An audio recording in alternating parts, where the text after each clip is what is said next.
I did my first official CrossFit workout, I believe it was 2007, August or September. That was like the first time I actually did a main side workout. My goal in training was to be a better football player. That was the simple goal at first. And at the age of, I would say, 18 or 19, I realized that I'm not going to be a professional football player in big European leagues. So after that, my training went towards of like finding my limits as an athlete. My drive for training was to be the best in the world in the sport called CrossFit. That was my motivation. Of course, I wanted to search my limit as an athlete, but still, every day when I woke up, I wanted to be the best one. That was my motivational stuff back in the days. Now, a bit older, my focus and my goal and my motivation in the sport of CrossFit is to find my potential as an athlete. I still can gain numbers, I still can beat my PRs, I just need to do it a bit differently than 10 years ago.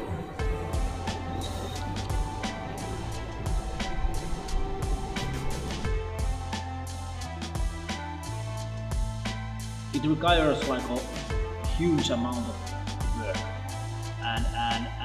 but the work has to be done like in a smart way. So you gotta have brains behind on your training and every other aspect of your life if you want to be the best in whatever sport. So there always has to be brains, but it will take a lot of effort if you want to achieve something great on the field of sport. Good CrossFit athlete, it's not a specialist, it's more like a generalist. You gotta be generalist. You gotta figure out your endurance stuff. You gotta figure out your strength stuff. You gotta figure out your skill stuff. So I would say that the key thing is to be a generalist. You have to be adaptable. So you have to adapt on different kind of situations and different kind of training environments and different kind of training.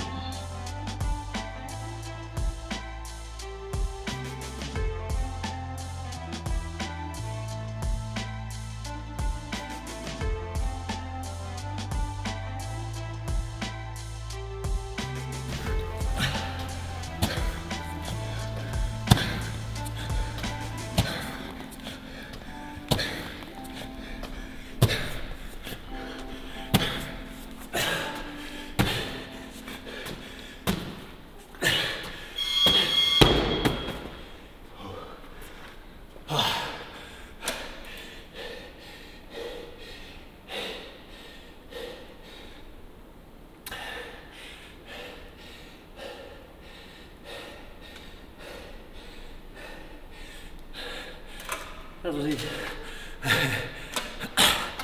So basically tested the workout for the system. So it will be in the original template as a morning session and in the once a day template probably on Wednesday.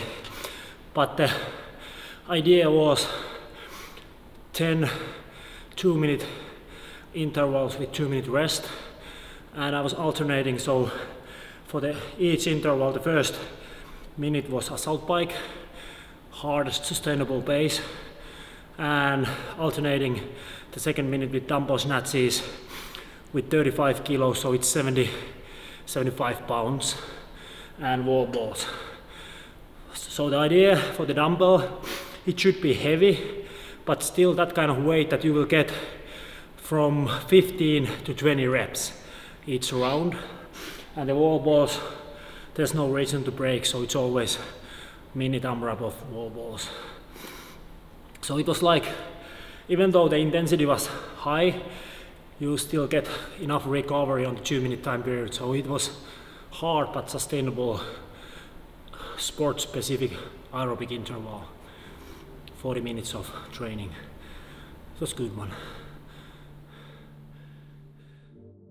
Yeah, that's a good question. That's a question that has been on the scene of CrossFit forever. Like what is the optimal background for the CrossFit? But I would say that there is not a certain optimal background. Like for example, Matthew Fraser came from Olympic lifting, and some people, for example, Jonne is coming from swimming. So endurance based on, it's more like, I would say, genetical potential. So the field of CrossFit is at the moment who is genetically potential to go to the games, and then you need to do the work, and then you have a chance to go to the games, for example. So there, you can't say that from some sport you have the advantage in the field of CrossFit. It's more like your genetical potential.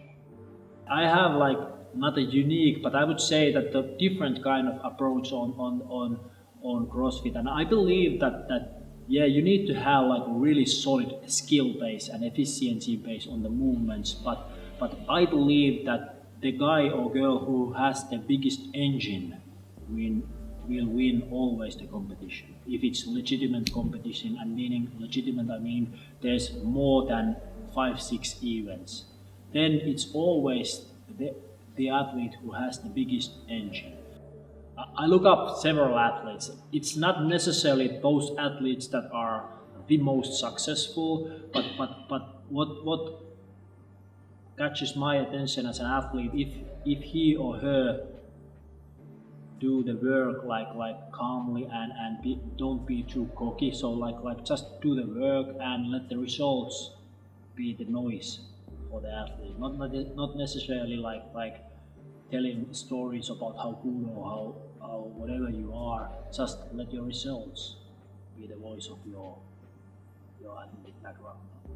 Yeah, I've had a couple of idols in football. I always like the way that West Germany and German national team played on the football side, especially like Lothar Matthäus was my idol as a football player, and then there was another athlete. It's not very well known, but Klaus Geiger from Finland. He was is an indoor rower, so he's kind of like a idol how people should train. It's more like just calm, silent, and it's the true meaning of Sisu in Klaus training. What does Sisu mean to you? It means that I come from Finland. That's the first thing. I'm a native Finland people, so that's a Sisu thing. But it's not giving up. It's you have setbacks in your life, but Sisu means that you go through those and live the life like you plan to live. You gotta have like a really good plan and stick to your plan. Nothing's gonna happen in a year or in a 6-month time period. It will take years to develop yourself as an athlete. So I would say that the most important thing is to be patient.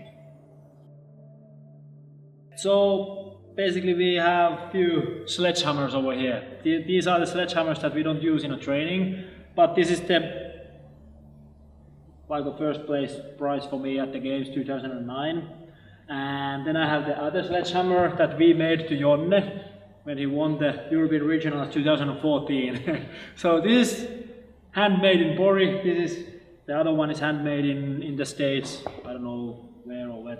But I have a good story about this one. So back in the days, I would say that it was 2010, back in CrossFit Pori when we were over there, and someday there was like some robbery in our box, and some thugs came in and they stole our money from the box, and then they stole the sledgehammer also. So basically it was more like a damage, and this was more like a mental game for me. But a couple of weeks after the robbery, one policeman called me and said that they made a home search for some apartment, and they found drugs and some other stolen items, and there was a sledgehammer where what it said, world's fittest man, and they don't believe that there was living a world's fittest man, so this is probably yours. So that's the funny story behind the sledgehammer of this.